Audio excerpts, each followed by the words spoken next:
Dans cette vidéo, nous allons voir la notion d'équation cartésienne d'une droite. Et tout d'abord, cette première propriété que nous allons démontrer, qui nous dit que n'importe quelle droite du plan, admet une équation de la forme, et cette forme est à connaître, a fois x plus b fois y plus c égale à 0. A, B et C sont trois nombres réels quelconques. La seule condition qu'on doit vérifier, c'est que A et B ne peuvent pas être tous les deux égaux à 0 en même temps. Cette équation cartésienne, comme son nom l'indique, c'est une équation de droite, c'est-à-dire qu'un point appartient à cette droite si et seulement si ses coordonnées vérifient cette équation, c'est-à-dire que l'égalité est vraie pour tous les points qui appartiennent à la droite et elle est fausse pour tous les points qui n'appartiennent pas à la droite. Cette équation de la forme donc a fois x plus b fois y plus c égale à 0, c'est ce qu'on appelle une équation cartésienne de la droite D. Équation cartésienne en hommage à René Descartes, qui est l'inventeur de cette géométrie. Alors, nous allons démontrer que n'importe quelle droite a bien une équation de cette forme, et donc nous allons prendre un point de la droite, on va prendre le point A de coordonnées xa, ya, et on va prendre un vecteur directeur de notre droite de coordonnées alpha et bêta.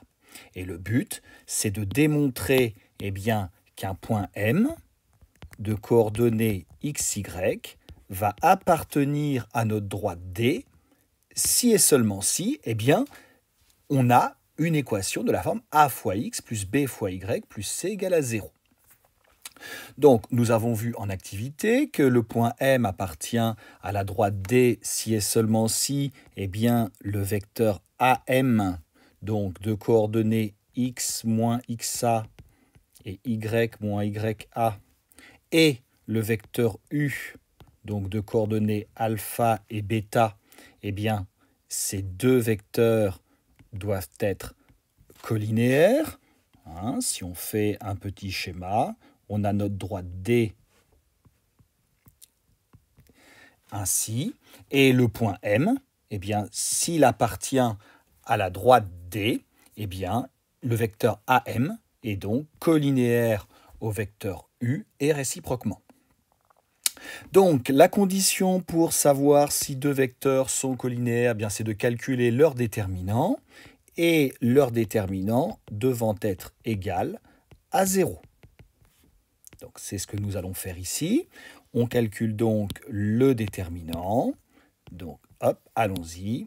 Cela nous fait donc bêta fois x moins xa moins alpha fois y moins ya qui doit être égal à 0.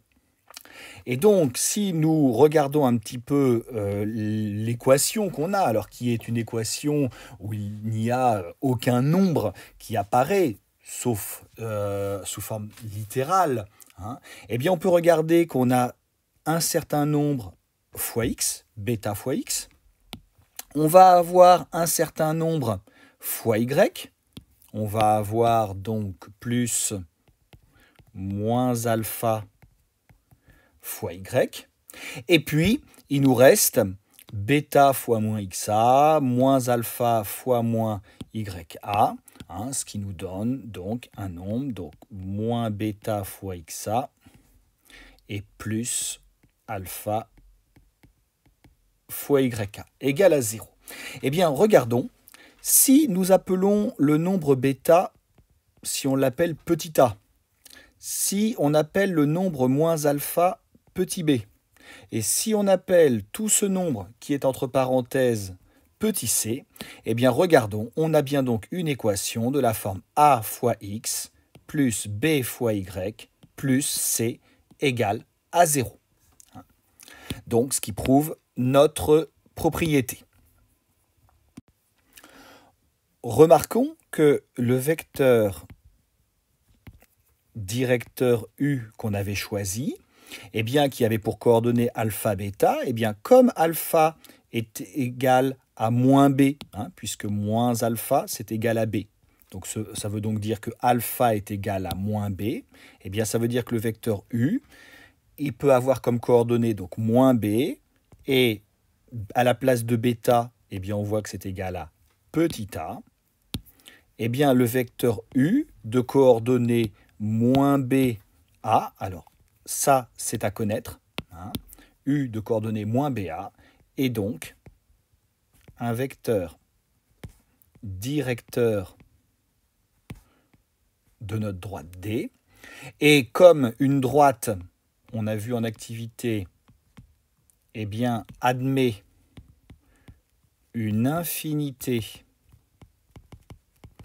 de vecteurs directeurs, eh bien, cela signifie donc qu'elle admet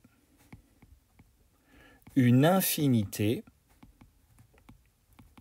d'équations cartésiennes.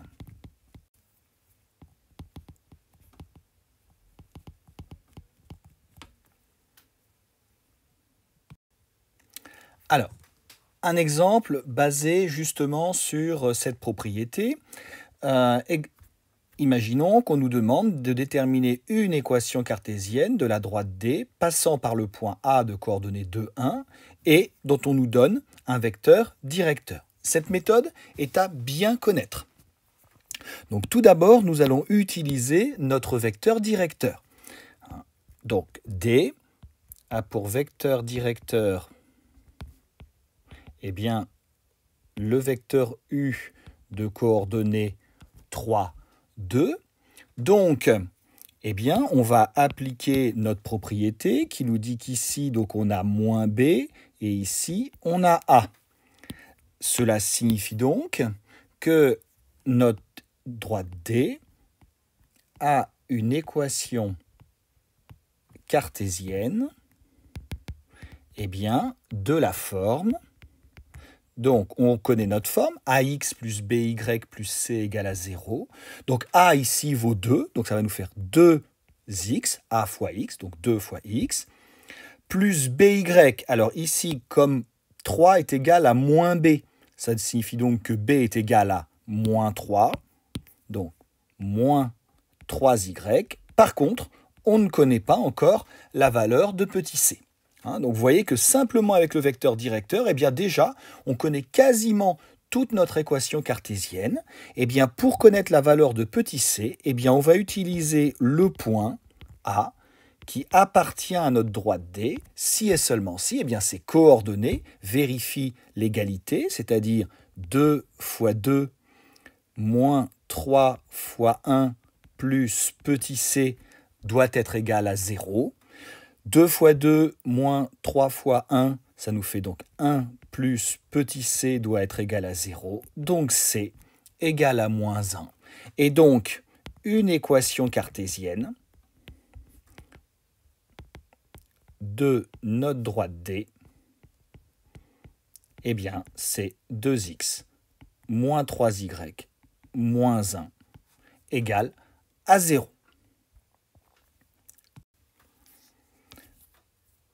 Une propriété admise, eh bien, dès qu'on a une équation de la forme ax plus by plus c égale à 0, alors toujours avec a et b qui ne peuvent pas être égaux à 0 tous les deux en même temps, eh bien, dès qu'on va reconnaître cette équation-là, eh bien, on pourra tout de suite dire que c'est l'équation d'une droite, forcément.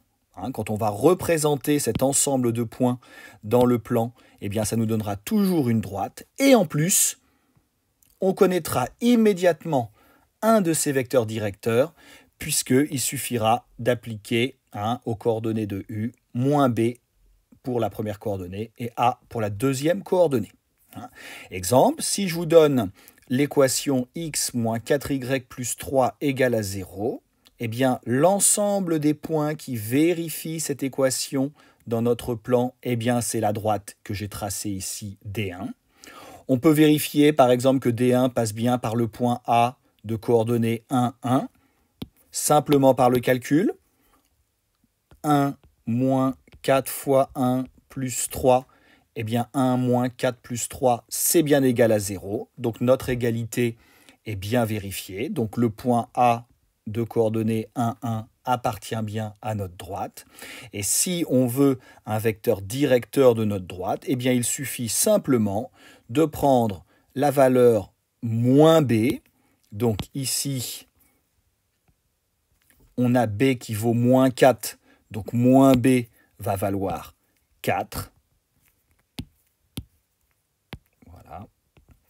Et on a pour la deuxième coordonnée a, donc le coefficient devant x, et donc c'est bien sous-entendu 1x, donc ici 1. Et on voit que graphiquement, le vecteur u de coordonnées 4, 1 est bien un vecteur directeur de notre droite, D. Donc vous voyez D1. Donc vous voyez que très rapidement, on peut avoir ces coordonnées. Attention, on pense bien donc à intervertir et il faut bien prendre l'opposé de B pour la première coordonnée.